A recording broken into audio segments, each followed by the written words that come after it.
மார்கழி மாதம் 26ஆம் நாள். திருப்பாவை பாசுரம் 26.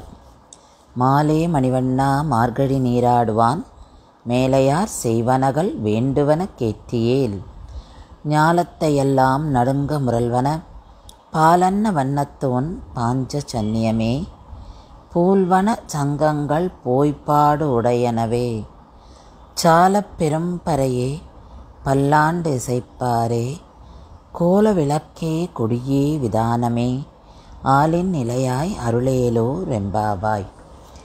இந்த பாசுரத்தில் ஆண்டாள் கண்ணனை கூப்பிட்றா.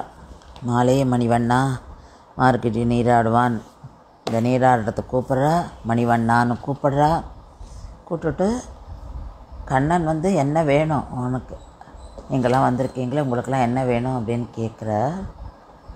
அப்போது இவ சொல்கிறா, என்னென்ன வேணும், எனக்கு இந்த நோன்புக்கான உபகரணங்கள் வேணும் அப்படின்னு சொல்கிறா. இப்போ என்ன அப்படின்னா, நீ தான் எல்லாத்தையும் எங்களுக்கு கொடுக்கணும் அப்படின்றா. அப்போ ஒன்றா கேட்குறா, நீ சங்கு கொடு, ஏன்னா அந்த சங்கு நாங்கள்லாம் உன்னை பாடிண்டு போகிறோம், அந்த எல்லோரும் அந்த பாட்டை கேட்கணும். அதனால் அதில் அந்த சங்கு ஊதும்போது அதில் வர அந்த சத்தத்தை கேட்டு எல்லோரும் நாங்கள் பாடுறதையும் கேட்பா. அதனால் அதுக்கான அறிகுறி நாங்கள் சங்கு மூலம் கொடுப்போம். அதனால் சங்கு வேணும். அது உன்னோட பாஞ்ச சன்னியை மட்டும் இல்லை, நீ எல்லா சங்கும் எங்களுக்கு கொடுக்கணும் அப்படின்னு சொல்கிறா. அப்புறம் பறை வேணும்.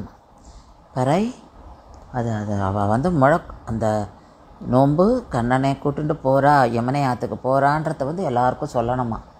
அதனால் பறை கூட்டு நாங்கள் சொல்லணும் அப்படிங்கிறா. அடுத்தது விளக்கு கேட்குறா. ஏன்னா வெளிச்சம் தெரியணும், ஏன்னா காலங்கத்தால் போகிறா இல்லையா, அதனால் அவளுக்கு விளக்கு வேணுமா. அப்புறம் கொடி என்னென்னா அந்த பேனர், நம்மளாம் பேனர் வச்சுன்னு போகிறோம்ல, ஏதாவது ஒரு ப்ரொசஷன் போகும்போது அதை மாதிரி இவளுக்கும் ஒரு கொடி வேணுமா. இல்லாதான் இந்த கருடக்கொடி வச்சுட்டுருக்கல, அந்த கருடக்கொடி விளக்கம் வேணுமா, ஏன்னா கிருஷ்ணரை கூட்டுண்டு போகிறாளாம். அடுத்தது விதானம், அதாவது இதை இந்த ஷாமியானா அப்படின்னு சொல்லுவா இல்லையா, அதான் பனிக்காலம் மேலே பனியெல்லாம் விழாமல் இருக்கிறதுக்கு அது அப்படியே போத்திட்டு போகிற மாதிரி எல்லாருக்குமா சேர்த்து அதை கவர் பண்ணுற மாதிரி அதனால் அந்த விதானம் வேணும் அப்படின்னு சொல்கிறார். கண்ணன் இதெல்லாம் கேட்டுட்டு அப்படியே ஆச்சரியப்படுறார். நான் இப்போ எங்கே போவேன் இதெல்லாம் கேட்குறீங்கோ அப்படின்னு சொல்லி அவள் கேட்குறார். அப்போது அவள் சொல்கிறா, உன்னால் எல்லாம் முடியும், ஏன்னா நீ இந்த பிரளயம் வரும்போது நீ எல்லாத்தையும் உன்னோடைய வயிற்றுக்குள்ளே போட்டுண்ட, உன் வயிற்றில் ஒழிச்சு வச்சுட்ட.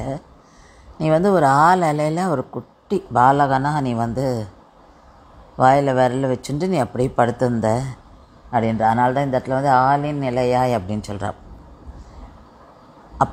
அப்பேற்பட்ட ஒரு சக்தி வாய்ந்தவனே அப்படின்னு சொல்லி சொல்கிறா, உலகத்தை உண்டவனே. அதனால் நீ எங்களுக்கு எல்லாம் கொடுக்க முடியும், இதெல்லாம் கொடு, எங்களுக்கு கொடுத்து அருள் புரி, நாங்கள் இந்த நோன்பை முடிக்கிறோம் அப்படின்னு சொல்லி சொல்கிற. கண்ணனும் எல்லாமே கொடுக்குறேன்னு சொல்லிட்டார். அவர் நீ பறைய தரேன், ஏன்னா ஜாம்பவதி அவகிட்ட தான் இருக்குது பறை, அதை எடுத்து தரேன், நான் பின்னையே விளக்கு நம்மாழ்வார் பல்லாண்டு பாடுறதுக்கு நம்மாழ்வாரும் பெரியாழ்வாரும் வருவா. பெரியாழ்வார் தான் நான் பல்லாண்டு பாடியிருக்கேன், அதனால் பெரியார் வருவா. எல்லாரையும் அவர் சொல்கிறார், நான் ஆதிசேஷன் வேணாம். அப்போ அவர் சொல்வா, ஆதிசேஷன் வேணாம் எனக்கு ஏன்னா பயப்படுவாளாம் எல்லாரும், அதனால் எனக்கு நீ உன்னுடைய வஸ்திரமாக கொடு, அதான் நாங்கள் மேலே போட்டுக்கிறோம் அப்படின்னு சொல்லி சொல்லுவோம், பட்டு பீத்தாம்பரத்தை கொடு அப்படின்பா. சரி, இந்த மாதிரி அவள் கண்ணனை எல்லாத்தையும் கேட்டு வாங்கிண்டு நோன்புக்கு கண்ணனை கூட்டுண்டு போகிறாளாம்.